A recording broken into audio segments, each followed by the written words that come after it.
I don't usually tell people this story because I know how ridiculous it sounds. If someone else had told it to me a few years ago, I would have smiled, nodded, and assumed they were exaggerating to make a road trip more interesting. Now I wish that was true. This happened during a week-long family vacation. It was supposed to be one last trip before school started again.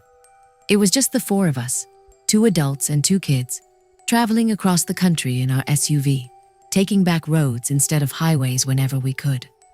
The first few days were exactly what you'd expect. Cheap roadside diners, small motels, gas stations in the middle of nowhere, too much junk food, too many arguments about what music to play. Everything felt normal. On the 5th day, our GPS suggested a shortcut that would supposedly save almost an hour. That decision changed everything. The road was narrow, cracked, and surrounded by endless forest.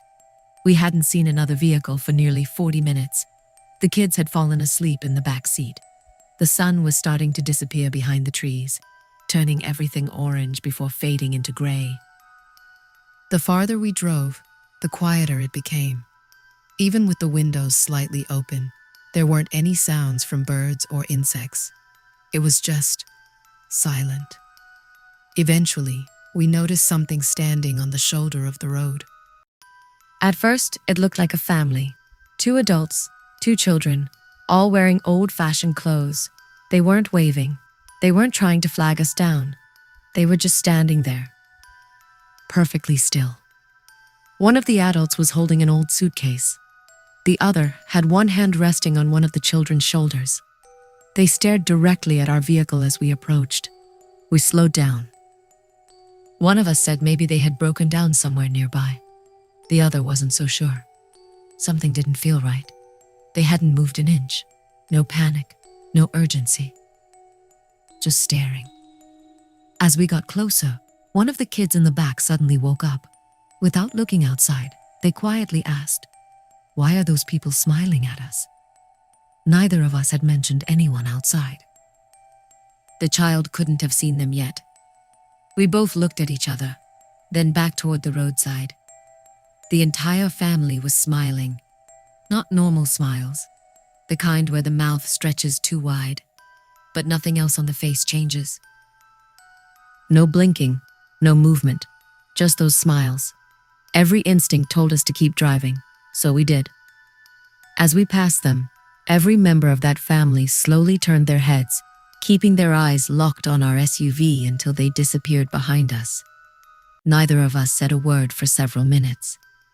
Finally, one of the kids asked, "Why didn't they have any shoes?" We hadn't noticed. But now we both remembered. None of them were wearing shoes. Night came much faster than expected. The GPS lost signal. No service, no nearby towns, nothing. Just one road stretching through darkness. Eventually, we found an old motel with a flickering vacancy sign. It looked abandoned except for one room with a light on. The owner barely spoke. He handed over a key without asking for identification. When one of us mentioned seeing a family walking along the road, the owner froze. He looked toward the window, then quietly asked, "Did you stop?" "No," he nodded once. "Good." That was all he said. No explanation, no small talk, just good. The room itself looked clean enough. The kids were exhausted and fell asleep almost immediately. Around midnight, there was a knock on the door. 3 slow knocks. We assumed it was the owner. Nobody answered. Another 3 knocks, louder this time. One of us looked through the peephole. Nobody. The parking lot was empty, not even another vehicle. The knocking stopped. 5 minutes later, it started again, except this time, it wasn't coming from the front door. It was coming from the window. 3 slow taps. Tap, tap, tap. The curtains were closed. Neither of us wanted to look. Eventually, curiosity won. The curtain was pulled back, just enough to see outside. Nothing, just darkness. As the curtain closed again, another tap, this time. From the opposite window, the one facing the forest, we turned toward it. There was someone standing outside, a child, barefoot, smiling, not moving. The face looked strangely pale under the parking lot light. Before either of us could react, the child slowly lifted one hand and pointed toward our SUV, then disappeared. Not ran, not walked away, just gone. The next morning, there weren't any footprints outside. The ground had been muddy from overnight rain. Our own footprints were obvious. Nothing else. We decided to leave immediately. Neither of us mentioned the child in front of the kids. There was no point frightening them. About 20 minutes after leaving the motel, one of the kids suddenly asked, "Why is that little boy still behind us?" We looked in the rearview mirror. Nothing. What little boy? The one sitting in the back. Every muscle in my body locked. The child wasn't joking. They were staring past us, into the cargo area behind the back seats.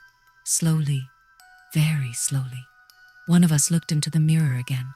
For less than a second, there was a reflection, a small barefoot child, sitting perfectly still, smiling.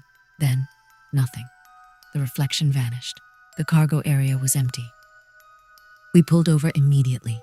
Every bag came out, every blanket, every cooler. Nothing.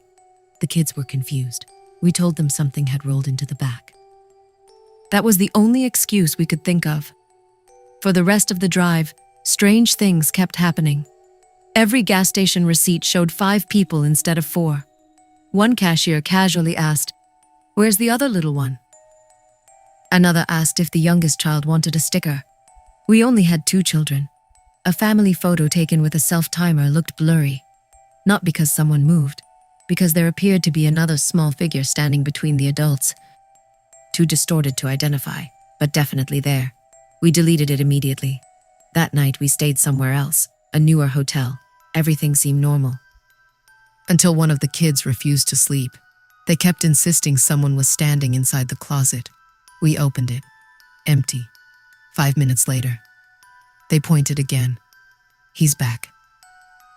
The closet door slowly creaked open by itself. There wasn't any wind. The air conditioner had been off for hours. Inside, nothing. But the smell. It smelled like wet dirt. Freshly dug earth. The smell lingered until sunrise, then disappeared. We cut the vacation short. Nobody argued.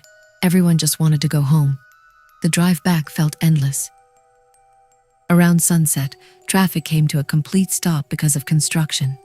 Vehicles stretched for miles. People got out to stretch their legs. One of us glanced toward the shoulder of the road, standing between the trees.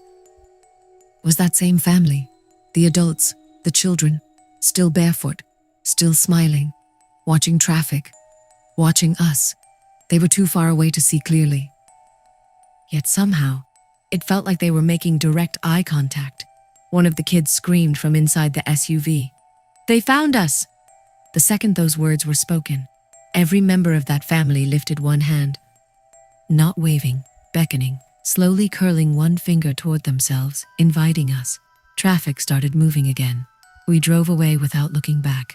When we finally got home, everything seemed over. For almost a month. Then one evening, while unloading groceries, one of us noticed muddy footprints leading across the driveway. Bare footprints, very small ones. They stopped at the front door. There were no footprints leading away. The security camera hadn't captured anyone. The motion sensor never activated. We convinced ourselves an animal had somehow made them, even though they looked unmistakably human. Things escalated after that. The kids began talking to someone they called the Road family. They claimed the smiling children visited every few nights, always asking the same question. "Can we come inside now?" Neither child had mentioned this to the other, yet both repeated the exact same sentence, separately. One night, just after 3 a.m., we woke to laughter coming from downstairs. Children laughing, quiet, happy, like they were playing a game. We rushed downstairs. The living room was empty. The toys, however, had been arranged in a perfect circle. Every stuffed animal was facing the front door. Every single one. We installed cameras inside the house. Nothing happened for nearly 2 weeks. Then one morning, we checked the footage after hearing footsteps overnight. At exactly 3:11 a.m., Every camera froze for 12 seconds. When the video resumed, every interior door in the house was open, even the ones we always kept locked. No person appeared on camera. Nothing explained how they had opened. The final incident happened 6 months later. The kids had stopped mentioning the smiling family. Life finally felt normal again. We thought whatever had followed us was gone. One rainy afternoon, while cleaning the SUV before trading it in, one of us found an old folded road map tucked beneath the rear cargo mat. Neither of us had ever owned a paper map. Inside, someone had written a single sentence in faded pencil. "Thank you for saving us a seat." There were no fingerprints on the paper except ours. No indication of where it came from. We burned it that same evening. A week later, the dealership called. They politely asked if we'd accidentally left something inside the SUV after trading it in. When they described it, our blood ran cold. It was an old suitcase, covered in dried mud, no luggage tag, no identifying marks, just an old suitcase sitting in the cargo area. The same cargo area we had emptied dozens of times during that trip. The same cargo area where one of our children insisted a smiling barefoot boy had been sitting behind us. We told the dealership it wasn't ours. They apologized and said they'd throw it away. 2 days later, they called again. This time, the employee sounded shaken. He said the suitcase had disappeared overnight from their locked storage room. Security cameras never showed anyone entering.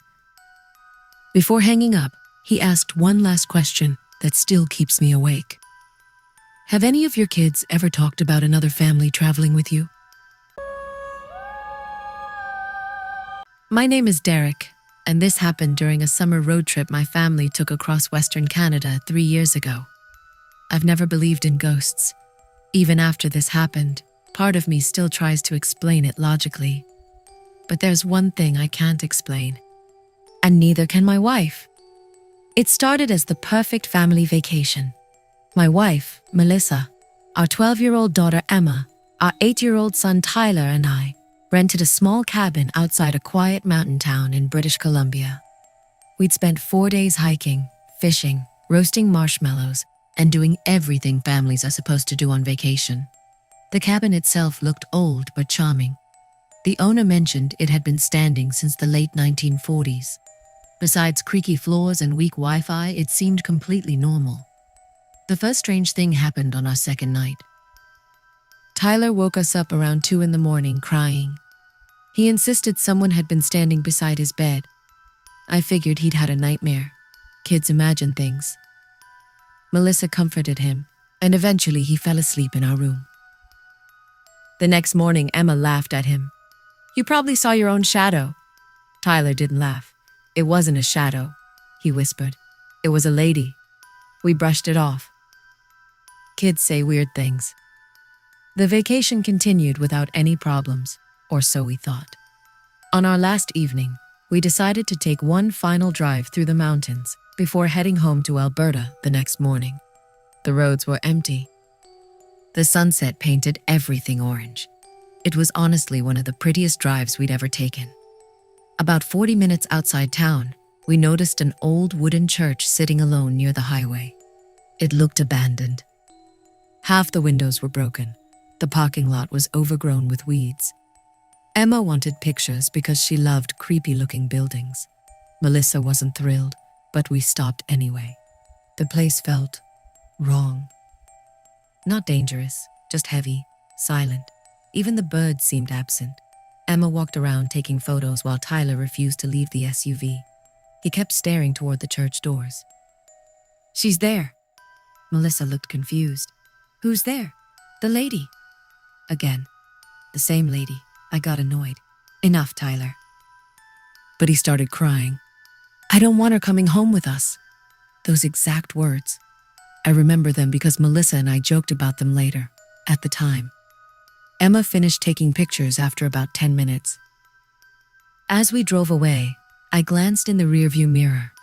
For a split second, I thought someone was standing outside the church. A woman wearing what looked like a long gray dress. She wasn't moving. I blinked. She was gone. I figured my eyes were playing tricks on me. Mountain shadows can do that. The next morning, we packed the SUV and drove home. Everything seemed normal. Tyler played games on his tablet. Emma slept. Melissa read a book. About 3 hours into the drive, we stopped at a gas station. While filling the tank, an older man parked beside us. He looked into our back seat, then looked at me. "You folks traveling with someone else?" I laughed. "No." He frowned. I could have sworn there was an older woman sitting back there. Melissa heard him too. We both looked inside. The back seat was empty except for Tyler's backpack. The man shrugged. "My mistake." He drove away. Melissa smiled nervously. What an odd thing to say. I agreed. Still, something about it bothered me. That night we made it home. Everyone unpacked. Vacation over. Life returned to normal. Until Emma started editing the photos she'd taken. She suddenly called us into the living room. "Dad." Her voice sounded shaky. "You need to see this." One photo showed the abandoned church. Another showed the parking lot. The third made my stomach drop. Standing inside one of the broken church windows was a woman. Pale, gray dress, long black hair hanging over one side of her face. She hadn't been there when Emma took the picture. Emma swore she'd been completely alone. I zoomed in. The woman's eyes looked wrong. Completely black. No whites. Just darkness. Melissa wanted to delete the photo immediately. Emma refused. She thought someone had edited it somehow. Until we checked the original file. There were no signs of manipulation. Things became strange almost immediately afterward. Tyler stopped sleeping. Every night around exactly 2:13 a.m., he'd wake up screaming. "The lady is watching me." He said she stood outside his bedroom door. Never speaking, just staring. We installed a nightlight. Nothing changed. Melissa began hearing footsteps upstairs after everyone had gone to bed. Slow, heavy. One step at a time, every night. Always between 2 and 3 in the morning. I searched the entire house several times. Nothing. No broken windows, no animals. No intruders. Nothing. Then it started happening to me. One Saturday night, I stayed downstairs watching hockey while everyone else slept. Around midnight, I heard someone walking across the kitchen. Assuming Melissa had come downstairs, I called her name. No answer. I walked into the kitchen. Empty. Then, from directly behind me, a woman whispered, "Don't leave." The voice sounded old, weak, like someone who hadn't spoken in years. I spun around. Nobody. Every hair on my arm stood straight up. I searched every room. Locked doors, locked windows, nothing. That was the first night I genuinely questioned my own sanity. Melissa finally admitted she'd been hiding something from me. A week earlier, she'd seen a woman standing at the top of our stairs. She thought it was Emma, until the figure slowly turned.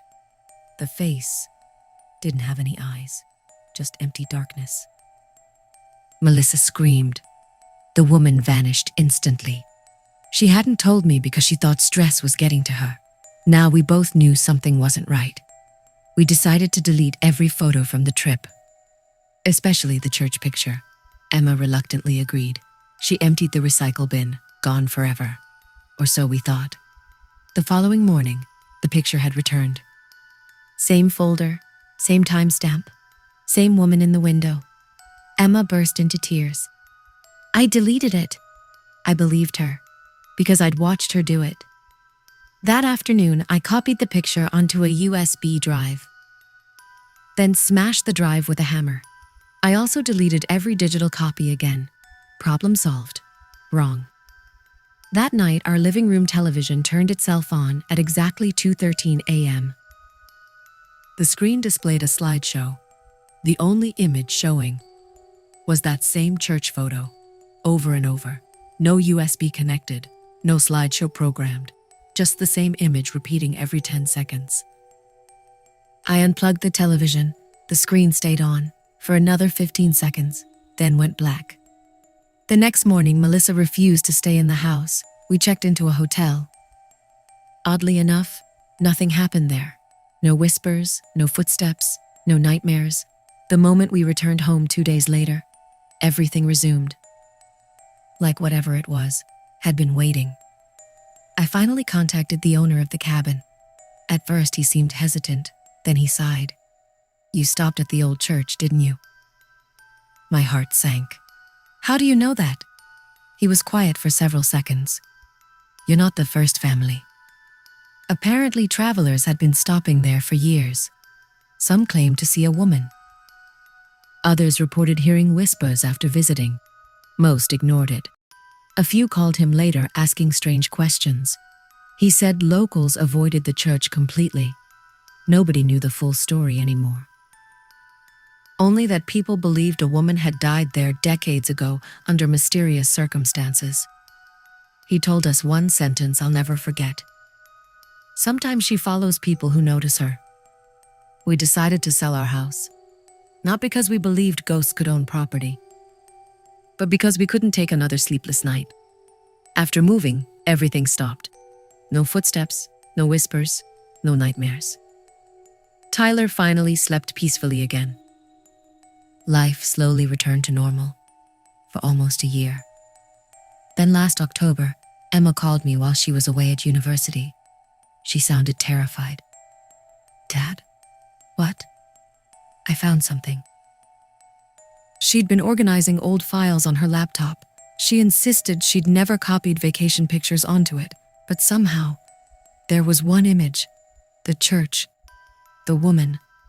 Only this time, she wasn't standing inside the window anymore. She was much closer, standing outside, near whoever had taken the photo, and reflected faintly in the church glass was Emma, facing the camera. Even though she'd been the one holding it, there should have been no reflection at all. At the bottom of the picture, barely visible, was another figure. A little boy, standing beside the woman, looking directly into the camera. Tyler.